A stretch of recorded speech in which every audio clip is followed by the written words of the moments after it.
Olha lá, gente. Caiu tudo aqui.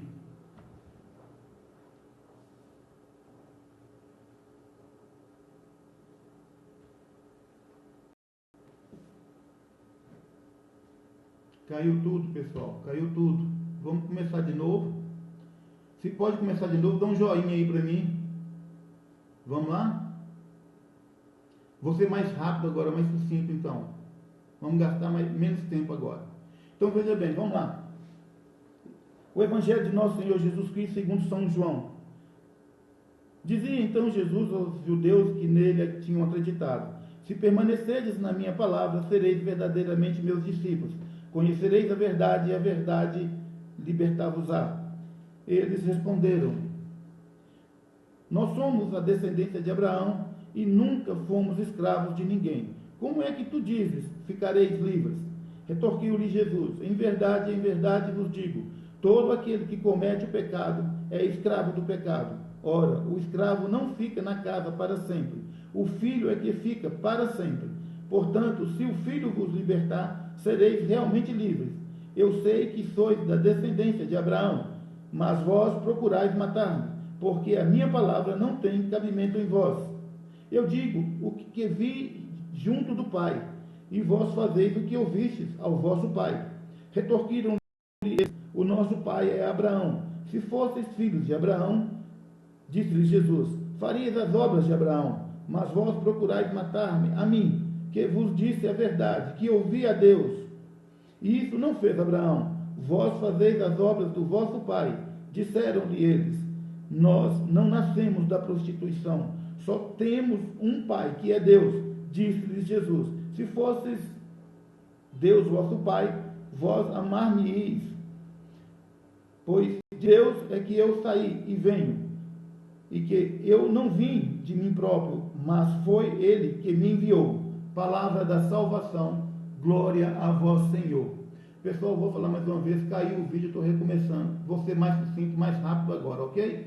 Vamos lá então, pessoal, vamos lá.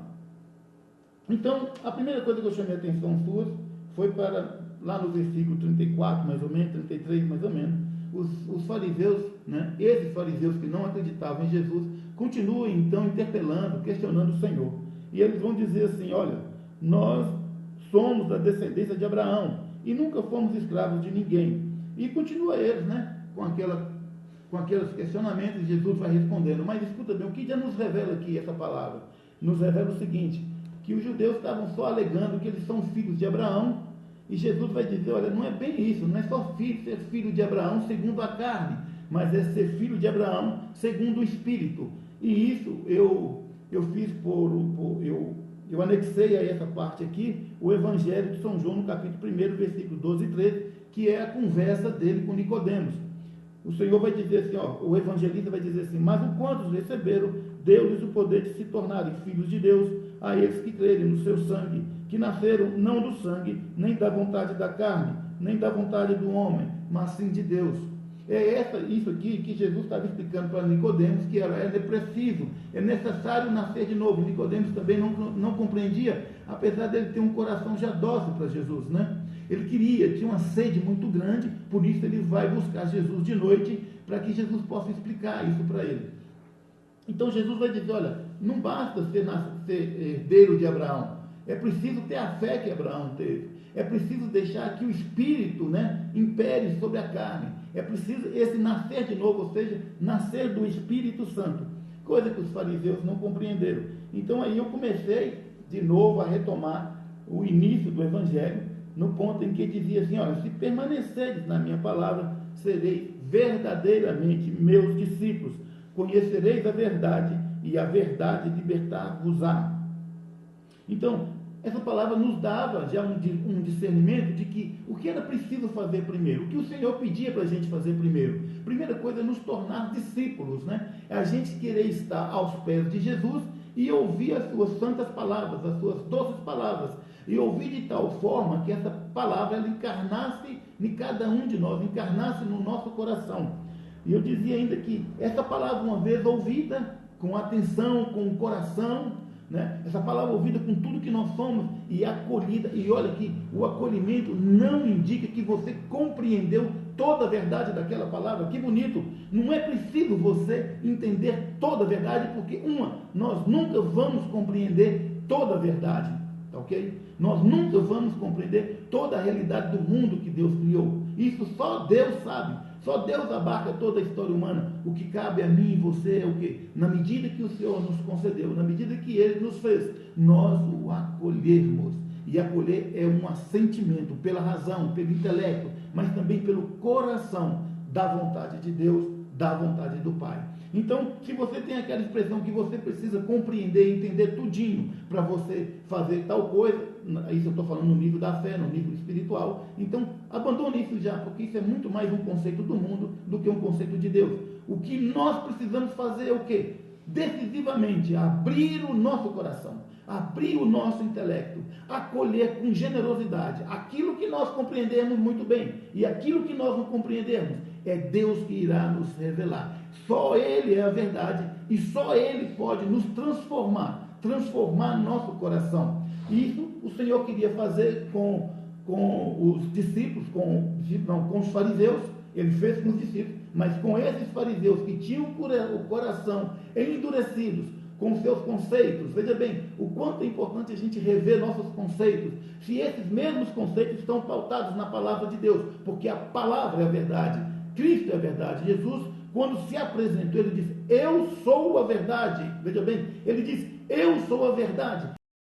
É preciso que eu me curve diante dessa verdade. É preciso que eu acolha essa verdade. É preciso que eu acolha com um coração, com amor essa palavra.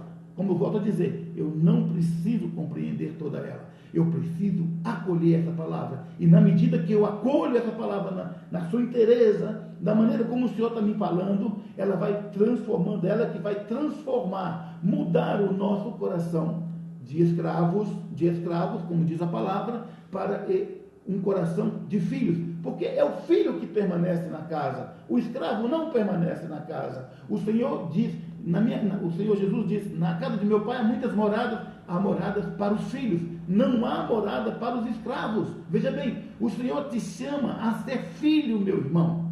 Não somente um servo. Olha, não te faço servos mais, porque dei tudo a conhecer. Eu te chamo agora de amigos, diz o Senhor. Então, nós somos elevados de uma condição de criatura para uma condição de filhos de Deus. Então, o primeiro passo é se tornar discípulos. Mas discípulos vai exigir algumas condições. E quais são essas condições? Está no Evangelho de hoje, se permanecer. A questão, então, é permanecer na palavra. Guardar a palavra.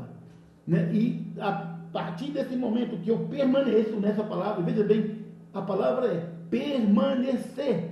Permanecer na palavra vai nos tornar então discípulos.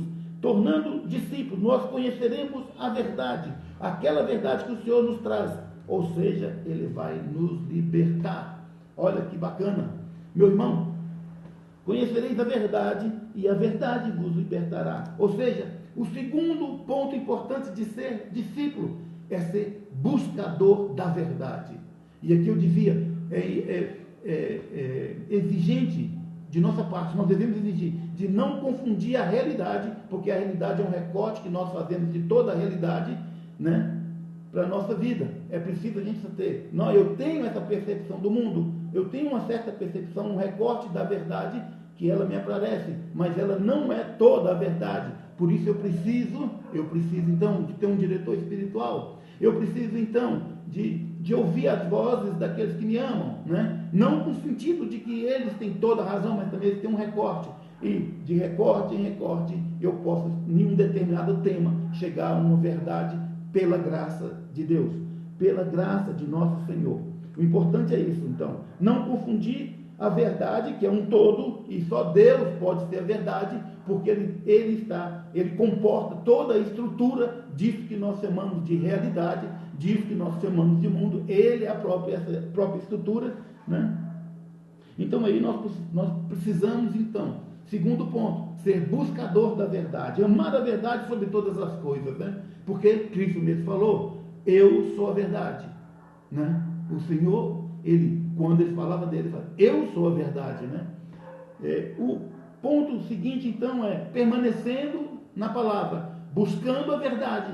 É impreterível que eu dê frutos para Deus, frutos de santidade, né? Frutos de justiça. É preciso que eu, desejando essa vida em Cristo, né? Deixando que Ele me faça essa transformação interior, deixando que eu viva, que eu tenha realmente uma vida interior, ou seja, que eu entre num processo espiritual, num processo do qual vai me transformando, eu vou progredindo então na justiça e na santidade. É preciso, meu irmão. Então esse é o terceiro ponto: dar frutos para Deus. Dar fruto. Pelo fruto conhecereis a árvore, né? Já dizia o Senhor. O outro ponto é claro para nós. Nós precisamos amar os nossos irmãos e amar aqui a todos.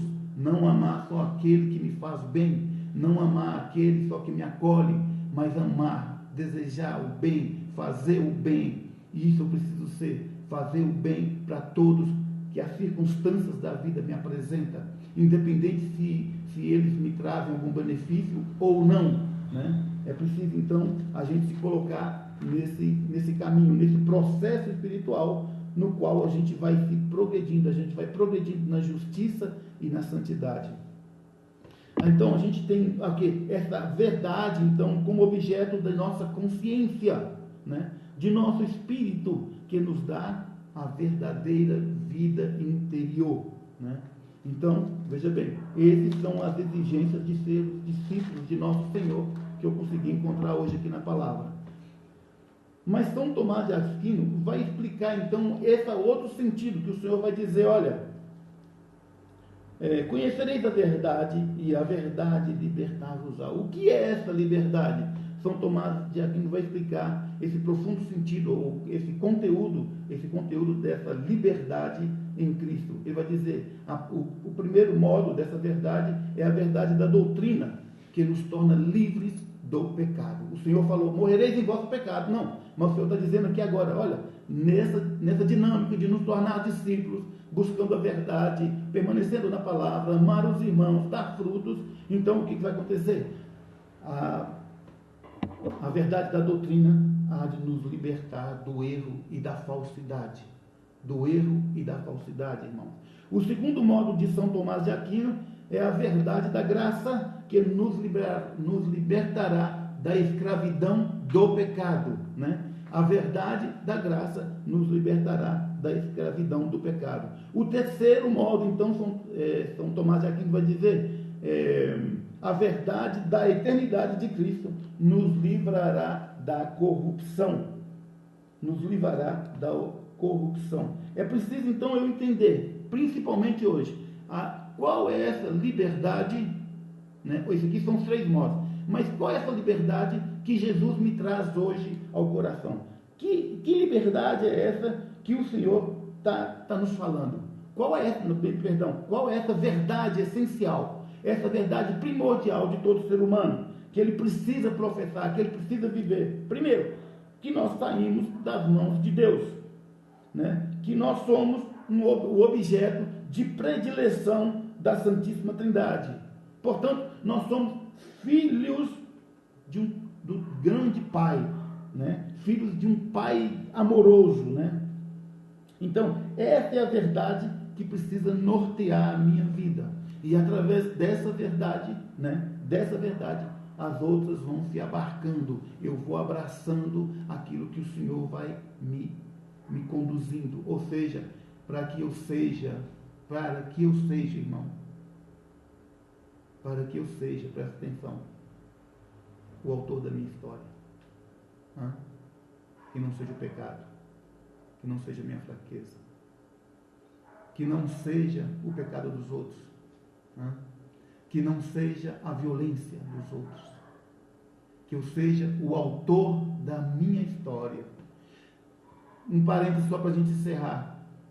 Na primeira leitura de hoje, ou na leitura de hoje, que nos vai falar de Daniel, do livro de Daniel, o rei Nabucodonosor manda prender Sidraque, Misaque e Abednego, e porque eles não queriam prestar culto ao Deus deles, veja bem, não queria prestar culto ao Deus deles, eles são lançados na fornalha ardente. E o grande rei, o rei injusto, vendo Sidraque, Misaque e Abednego na fornalha ardente 7 vezes mais, ele percebe que em vez de 3 tem 4 pessoas lá dentro. E ele olhava para aquela quarta pessoa e dizia: tem a cara de filho de Deus. Tem a cara do filho de Deus. Veja bem, Sidraque, Misaque e Abednego não se curvaram ao culto da sociedade, não se curvaram ao culto do demônio, não se curvaram às exigências do rei, mas se curvaram somente à vontade santíssima de Deus, né? Veja bem, essa semelhança com Cristo, veja bem, essa amizade com Cristo, veja bem, esse se transformar no Filho de Deus, vai nos libertando das amarras deste mundo em que nós vivemos. Nós não vamos precisar de prestar culto mais a ninguém, somente a Deus. Nós vamos entender que a nossa vida não consiste em beber, comer e dormir, que a nossa segurança não está neste mundo, está na mão de Deus. Nós vamos entender o que o Senhor quer conosco, com esse momento da nossa história, que nos colocou no centro de nossa família, no meio de nossa casa, nessa fornalha ardente sim, mas numa fornalha ardente de amor, para que nós possamos nos transformar, entende? Nos transformar. As circunstâncias muitas vezes dizem o contrário, que não é uma fornalha ardente de amor, mas uma fornalha de autoritarismo, de brigas, de desencontros. Mas veja bem, tudo isso que não é provocado por você, você tem o direito, você tem o dever de dar um sentido maior. E você tem esse poder porque ele é garantido pelo próprio Senhor. E quando ele te garante esse direito, você também tem esse poder no Cristo, na verdade absoluta, de transformar as realidades que te aparecem hoje. Deus vos ama profundamente. Não desistamos do nosso Senhor. Não nos afastamos do nosso Senhor por nenhum milímetro mais. Sejamos dóceis a esse Senhor. Nos curvemos à sua verdade. Queremos agora buscar somente a Cristo, que estamos chegando no momento decisivo de nossa história, irmãos. É preciso a gente ter essa força interior de buscar somente a verdade, que é Jesus Cristo. E nesse momento, então, eu quero te pedir, quero pedir ao Senhor Altíssimo que envie sobre você, meu irmão e minha irmã, você que está comigo aqui agora, que você receba esse fogo do Espírito Santo, que você receba essa graça do Espírito Santo, de transformação do coração vosso. Veja bem, nós estamos nessa quaresma inteira, desde o início dessa quaresma, fazendo jejuns, penitência e esmola. Bendito seja Deus que nos deu essa graça. Senhor, como resultado, Senhor, como fruto, nós te pedimos esse fogo do céu, que venha transformar o meu coração, que venha transformar o coração desses meus irmãos e irmãs, nem coração de filhos, nem coração de filhos, filhos do Altíssimo, Senhor. Nós queremos sim praticar as virtudes do alto, Senhor. Nós queremos sim, Jesus, ser filhos de Deus Altíssimo. Transforma o nosso coração, nos liberta de todos os pecados. Nós renunciamos aqui ao pecado, nós renunciamos à maledicência, nós renunciamos, Senhor, à idolatria, Senhor. Nós não iremos mais prestar culto ao mundo, Senhor, a tudo aquilo que está no mundo, que escraviza o ser humano, Senhor. Nós te damos a nossa vida, nós te damos a nossa existência, Senhor. Eu quero ter meu coração transformado por vós. Eu quero ter meu coração, Senhor, unido ao vosso. Vem, Espírito Santo de Deus, sobre cada um de nós. Rezemos agora a oração que Jesus nos ensinou. Veja bem, essa oração contém o poder do Espírito Santo. Essa oração contém o poder de te fortalecer. Essa oração faz você chamar a Deus de Pai. Vamos chamar Ele de nosso Pai. Pai nosso que estais nos céus, santificado seja o vosso nome. Venha a nós o vosso reino. Seja feito a vossa vontade, assim na terra como no céu. O pão nosso de cada dia nos dai hoje. Perdoai as nossas ofensas, assim como nós perdoamos a quem nos tem ofendido. Não nos deixeis cair em tentação, mas livrai-nos do mal. Senhor, livrai todos esses de todos os males, de todos os pecados. Dai a esses meus irmãos e irmãs aqui, Senhor, a vossa graça, a força do vosso amor transformador, Senhor, em seus corações, Senhor. Santifica-o, Senhor, na tua palavra. Glória ao Pai, ao Filho e ao Espírito Santo, como era no princípio, agora e sempre. Amém. Que Jesus esteja contigo, com cada um de vocês. Meus irmãos, é muito bom estar com vocês. Amanhã nós nos reunimos de novo às 20h30. Amanhã vai ter uma surpresinha para vocês. Amém? Deus os abençoe, um grande abraço. E Deus possa conduzir vosso caminho nessa quaresma até o Monte Calvário. Louvado seja nosso Senhor Jesus Cristo, para sempre seja louvado.